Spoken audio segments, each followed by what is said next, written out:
Hello everyone, exam medicine channel में आप सभी का स्वागत है। बात करेंगे यूपी ट्रिपल एससी मुख्य सेविका भर्ती परीक्षा के विषय में। जैसा कि आप सब जानते हैं कि 12 नवंबर को आपका कोर्ट केस है और आप सभी लोग इसी इंतज़ार में हैं कि आपका स्टे जो है हट जाए। तो ऐसे अब मैं भी उम्मीद करूँगी कि ऐसा ही हो। फिलहाल 12 नवंबर को क्या होगा कोर्ट में वो तो उस दिन ही पता चलेगा, लेकिन उससे हट के भी कुछ चीज़ें हैं जिसके लिए आप लोग पूछ रहे थे। मैंने इसके लिए जब आपका जो है एग्ज़ाम हुआ था उसी समय कट ऑफ के लिए भी आपको वीडियो अवेलेबल कराई थी। साथ ही साथ जब आप लोग के द्वारा जो है कैंपेन चलाए जाते हैं इस रिज़ल्ट को लेकर, तो मैं आपके ही लिए इस वीडियो को दिया करती हूँ। फिलहाल अभी बात करेंगे कि क्या फर्स्ट शिफ्ट में सभी अभ्यर्थियों को 1 नंबर मिलेंगे या इसकी क्या पॉसिबिलिटी बन रही है, आखिर ये बात कहाँ से निकल के आ रही है। जैसा कि आप सब जानते होंगे कि जब आप लोगों के आंसर की आए थे उसके बाद रिवाइज्ड आंसर की आई थी दोबारा, ठीक है। तो पहली बार जब आंसर की आई तो उसमें ऑब्जेक्शन किए गए थे फर्स्ट शिफ्ट और सेकंड शिफ्ट दोनों में से, लेकिन आपने देखा होगा कि फर्स्ट शिफ्ट में जो है ऑब्जेक्शन ऐसा नहीं है कि केवल 4 ही क्वेश्चन पर किए गए हों, या तो सेकंड शिफ्ट में भी ऐसा नहीं है कि केवल 3 प्रश्नों पर ही ऑब्जेक्शन किए गए हों। ऑब्जेक्शन तो और भी प्रश्नों पर थे, लेकिन जो आयोग के द्वारा मान्य होते हैं कि हाँ वो चीज़ गलत है और उसी पे नंबर दिया जाएगा, वही मान्य हो जाता है। लेकिन कुछ दिनों पहले आपने देखा होगा कि फर्स्ट शिफ्ट में एक क्वेश्चन है जो कि आपने देखा होगा। वो क्वेश्चन क्या था कि जो मुख्य सेविकाएं होती हैं वो जो होता है मंथली जो रिपोर्ट होती है ना, तो वो जो आंगनबाड़ी होती हैं वो जो मंथली रिपोर्ट होती है वो कितनी तारीख को देती हैं। तो कुछ इस तरीके का प्रश्न था और 4 विकल्प थे कि जो है महीने की 25वीं तारीख को या 5वीं तारीख को, छठी, ऐसे करके आपके ऑप्शन थे। आपने देखे होंगे, जो फर्स्ट शिफ्ट के अभ्यर्थी हैं वो इस प्रश्न को समझ रहे होंगे। तो उसको लेकर बाद में अभी आयोग में और सब जगह से ये आपको आंसर मिला कि जो है वो आंसर जो दिया गया था वो सही था, यानी जो है आपका लास्ट ही रहेगा, मतलब जो है मंथ के जो है 25वें दिन, इस तरीके का जो ऑप्शन था वो सही था, ठीक है। अगर आप चाहेंगे तो मैं आपको उसी क्वेश्चन का कटिंग भी नेक्स्ट वीडियो में दिखा दूंगी, क्योंकि वो क्वेश्चन पेपर मेरे पास है, मैं आपको दिखा सकती हूँ कि क्या क्या चीज़ें थी, ठीक है। और तो ये ध्यान रखिएगा कि क्या ये जो बात आ रही है कि सभी को 1 नंबर मिलेंगे या नहीं मिलेंगे। अभी तो मुझे सिर्फ यही लगता है कि ये जो 1 नंबर की बात है फर्स्ट शिफ्ट में, क्योंकि क्वेश्चन अगर करेक्ट है और 1 नंबर मिलेगा तो केवल ऐसे अभ्यर्थी को मिलेगा जिसने ये क्वेश्चन अटेम्प्ट किया था, क्योंकि उसमें ऑप्शन है। देखिए, जब पूरा नंबर तभी दिया जाता है रिवाइज आंसर की जो आपकी आती है। मान लीजिए एक बार आंसर की आती है, ठीक है, उसके बाद रिवाइज आंसर की आती है, तो जो रिवाइज आंसर की होता है उसमें पूर्ण नंबर तब दिया जाता है जब आयोग के द्वारा कोई प्रश्न दिया गया और उसके जो भी विकल्प हैं, ठीक है, चारों विकल्प अगर गलत दिए गए हैं तब सभी को पूरा नंबर दिया जाता है। लेकिन इसमें ऐसा नहीं है, विकल्प सही दिया गया है लेकिन कुछ लोगों ने ही उसे अटेम्प्ट किया होगा या कुछ लोगों ने किया होगा तो वो गलत भी होगा। तो ऐसे अभ्यर्थी जिन्होंने क्वेश्चन अटेम्प्ट किया और उनका सही है तो उन्हीं को वो नंबर मिलेगा, सभी को नहीं मिलेगा इसका लाभ, ठीक है। तो 4 नंबर जो सभी को मिले थे वो अलग चीज़ है, लेकिन अभी जो बात हो रही है ये अलग चीज़ है, ठीक है। तो इससे आप लोग समझ जाइएगा कि सभी को नहीं मिलेगा, जो लोग किए होंगे और जिनके सही होंगे केवल उन्हीं का 1 नंबर और बढ़ सकता है, ठीक है। तो क्या इससे अब कट ऑफ पे क्या प्रभाव पड़ेगा, ठीक है, तो इसकी बात करें। कट ऑफ के लिए मैंने ऑलरेडी वीडियो आपको दी थी, बार बार इसके लिए बताना उचित नहीं है, लेकिन इतना जान लीजिए कोई खास फर्क नहीं आएगा। जितनी कट ऑफ आपको बताई गई थी प्रीवियस वीडियो में उतनी ही रहेगी, लेकिन ये मानिएगा कि ओबीसी कैटेगरी में ही ज़्यादातर अभ्यर्थी शामिल हैं। लेकिन आप देखेंगे कि मैक्सिमम, मैं फाइनल अगर कट ऑफ की बात करूं, फाइनल कट ऑफ जो होगी जनरल की, आपकी यूआर कैटेगरी की फाइनल कट ऑफ मैक्सिमम अगर जाती है तो 62 61 तक रहेगी मैक्सिमम कट ऑफ जो है जनरल कैटेगरी की। वहीं ओबीसी की भी आप देखेंगे कि फाइनल कट ऑफ जो है 58 से 60 के बीच में रह सकती है।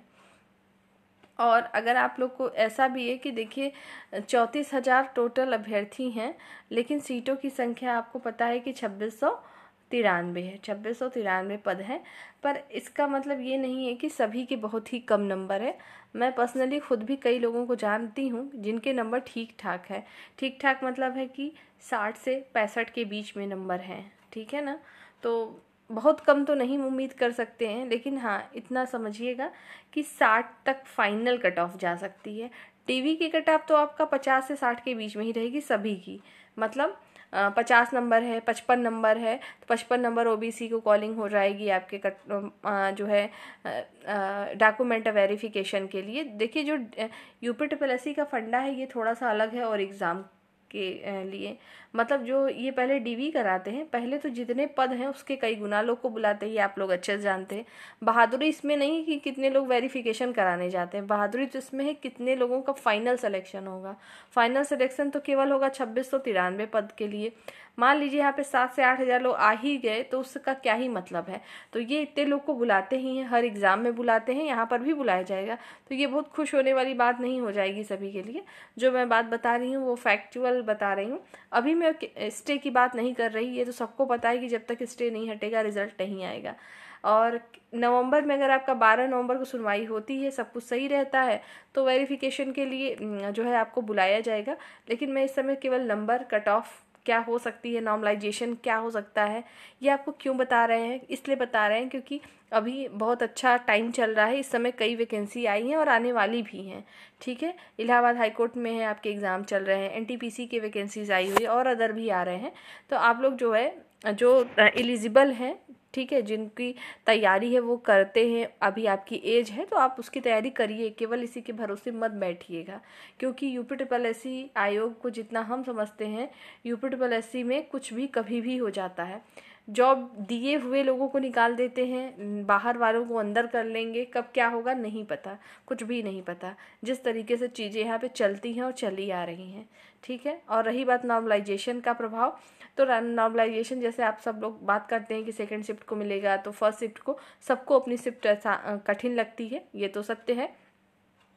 और नॉर्मलाइजेशन का इफेक्ट तो आएगा, लेकिन ये कब आएगा, पहले डीवी की कट ऑफ पे कोई प्रभाव नहीं पड़ने वाला। डीवी के कट ऑफ के बाद जब फाइनल मेरिट आएगी उसी पे नॉर्मलाइजेशन होगा, लेकिन अभी कोई भी श्योर नहीं बता सकता आपको कि किस में इफेक्ट आएगा। देखिए अनुमान सबका लगाना अलग चीज़ है, लेकिन जैसा कि मैंने भी कुछ देर पहले बताया कि यूपीएससी में कोई भी वैकेंसी आप उठा के देख लीजिए, हर चीज़ अचानक और अलग ही होती है।